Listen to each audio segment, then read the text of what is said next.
being held, and mop-up procedures continue at this time because of the deep possibility fires in the ground. As such, we will continue to monitor the area and take actions where necessary. I want to make a point that no soldiers were present, nor did training occur in the area of the fire. While the investigation into the cause of the fire is ongoing, we are certain that the probable cause may be attributed to lightning strikes and extreme dry conditions. The second fire is approximately 5 hectares in size and was discovered 14 kilometers east of the original fire. It is in a swampy area of low usage. There is very little to no risk to any other area, including the base proper, the town of Petawawa, or the provincial lands. The second fire is next to an impact area for firing large caliber weaponry. Due to the risk associated with any potential unexploded ordnances, firefighting personnel are not being used on the ground or air to combat this fire. This fire is as per normal procedures for fires in our training area. The fire will be closely monitored and allowed to burn under control. Here at CFB Petawawa, fires in the training area are a fact of life. We have stringent policies and follow standard operating procedures to deal with fires as they occur. This year has been challenging due to the extreme dry conditions in Renfrew County, but it has not changed our commitment to closely monitoring the training area. We are thankful for the close working relationship we have with the Ministry of Natural Resources. Their assistance has been instrumental in containing this blaze. I am extremely proud of the work performed by the CFB Petawawa firefighters and the soldiers of 2 Canadian Mechanized Brigade Group over the past 4 days. Their professionalism and determination has resulted in bringing this fire under control. Thank you. Sir, I have a question. Some of the residents nearby are concerned that there could have been exercises, or you said that there was no training or exercises, but there's a nagging feeling from some people that you're not giving the full story.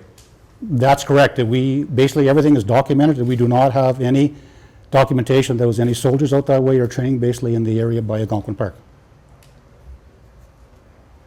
So there was an evacuation ordered on Friday. What's the current status on that? You'd have to check with the Ministry of Natural Resources. We did not do the evacuation. That's their side of the fire end of it. Can you talk a little bit about the second fire, the size of it, what the status is on that?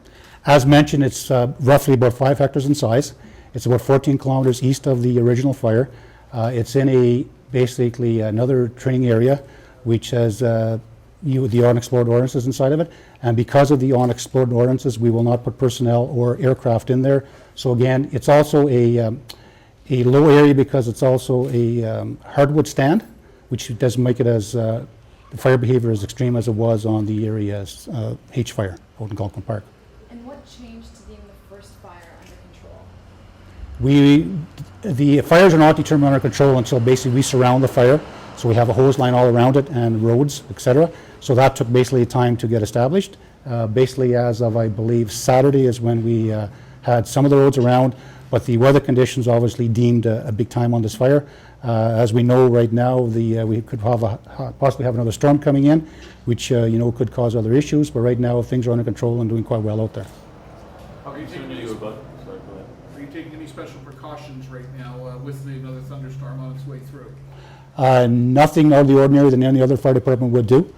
Basically, the only difference is if we do get calls, and this is all over Renfrew County right now, there's a lot of times that an aircraft would be dispatched, even from the Ministry of Natural Resources, to basically at least put some water on the fires because of the dryness right now, that the intensity and the behavior could be extreme at this time. Until this dry spell ends, are you going to completely suspend all operations as far as the training area?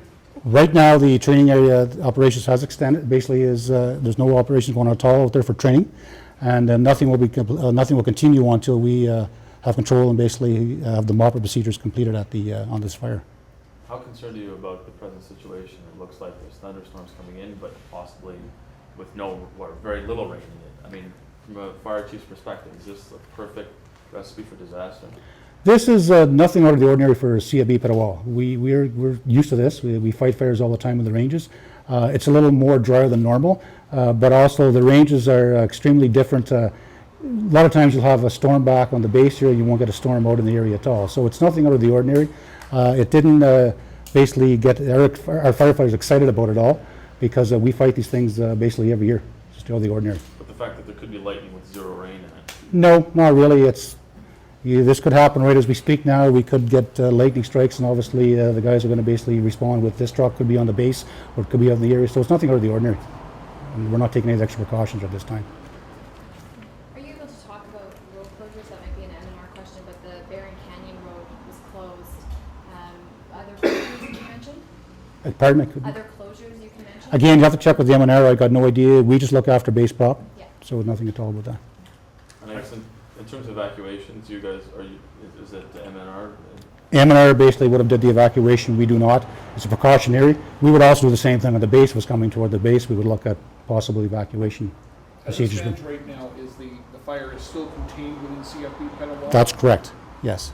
It did not go into the Gonquit Park at all. What makes you think it was lightning that started the fire on Thursday? The M&R's got data that they collect, and they're just actually running the data right now. We also have data on the base that we can collect, and at that time there was quite a few lightning strikes around the area, and so we're looking at the probable cause was that. Again, we have to determine that. With the investigation going on right now, the firefighters will determine that also. You will find out by a lightning strike out in the forest. The way lightning strikes work is they try and usually hit a tallest tree out in the forest. So when lightning strikes, it always has to ground out someplace, so it follows the tree down to the ground. Of course, when it hits the ground, it's going to cause a spark. When it causes a spark, these fires could be smoldering for a day, 2 days, maybe 2 weeks. This is what's happening all over the county right now. Fires are popping up. While we were fighting this fire out in the area, at times the M&R helicopters basically were taken off our fire to go and check other fires. The priority was, again, came back to CFB Petawawa due to the proximity of the Gonquin Park. Peux-tu répondre à des questions en français? No, sorry. No. Okay. You were saying there's, sorry, go ahead. If you want to see me afterwards, I can give you a couple sound bites. Okay, but great. You were saying there's no documentation to show that there was anybody on the fire and any personnel. Is it That's correct. at all possible that there was somebody there that wasn't documented, that somebody went on their own, and then that's how it started? Can't comment because the same thing it could be any place in the county. There could be somebody that could happen. But right now, the conditions we're having right now is with the lightning is basically the probable cause of that fire right now. That's all I can basically comment. We definitely know there was no training going on in that area. In terms of proximity to the park, are we still maintaining about 100 meters or so? Oh, it's actually probably more than 100 meters. I would say it's at least 200, 250 meters away from the park right now. And we have roads surrounding it. We have actually hose lines on it right now. Personnel out there with water, etc. So we don't have any issues right now at all to worry about the park. Speaking of personnel, how many personnel were involved in fighting this fire from the CFB point of view? And has those numbers stretched your availability, let's say? At most times, the fire was first reported. Obviously the response is with a minimum of one tanker. With the conditions the way they were, we automatically responded with 2. We got out there. We started basically trying to fight the fire from ground source.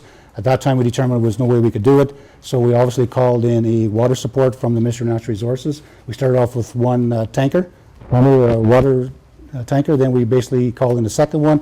At one time on Thursday afternoon, we had a total of 5 basically water bombers fighting the fire, which made a potential help for us going to our Gonquin Park.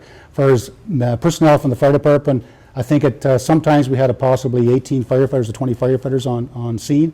We also have at this time right now, we had 4 bulldozers and an excavator, so with operators on those and supervisors.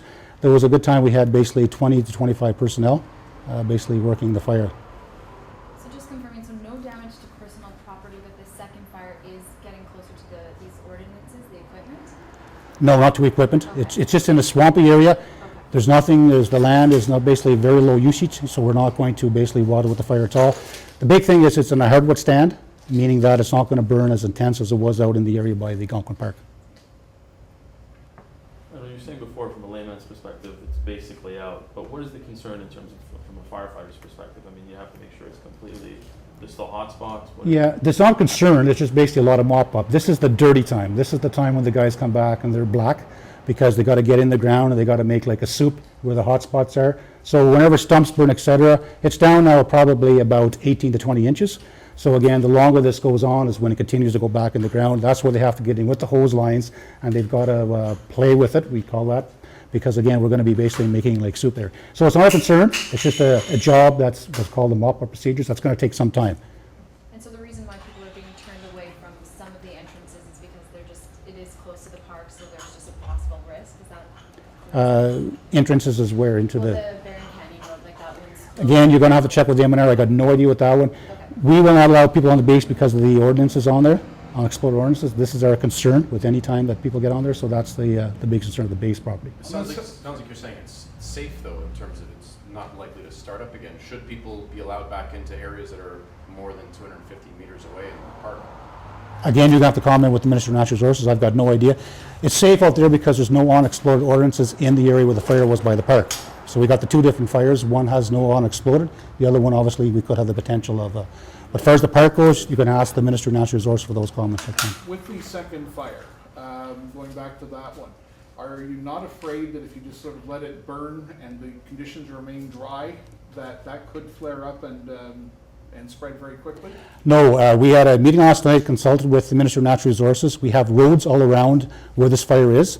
So what happens at CFB Petawawa is a lot of times when we have fires in impact areas, we leave these fires come out to the road, and that's where we put it out. Because the fact is we have unexploded ordinances, which is going to put risk to life and also risk to aircraft when these go off. So we got no worries about it at all. It's maintained with roads, and that's the big thing with the impact areas. You're afraid that some of these ordinance could explode if the fire gets to them? Well, it's not that. It was whenever you drive over top of an ordinance, you could explode. So we did start the operation yesterday, but we came across some unexploded ordinances, at which time we pulled all our personnel out. And then we had a meeting last night with the Minister of Natural Resources and with the base commander and personnel from the fire department and the EOD specialist, and they recommend that we just leave it burn at this time. Okay, we'll take two more questions. Going once, going twice. So, thank you very much, Chief. Thank you.